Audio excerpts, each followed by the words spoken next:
سوال نمبر 1، ما بلا مشابہ بلیسا کے اسم اور خبر کا اعراب کیا ہے؟ ما بلا مشابہ بلیسا کا اسم مرفوع اور خبر منصوب ہے۔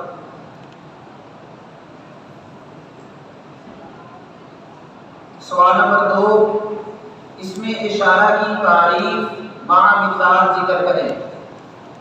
وہ اسم جس کے ذریعے کسی معین شخص یا چیز کی طرف اشارہ کیا جائے، جیسے ھذا رجل۔ سوال نمبر 3، مفعول معہ کی تعریف مع مثال ذکر کریں۔ وہ اسم منصوب جو اس واو کے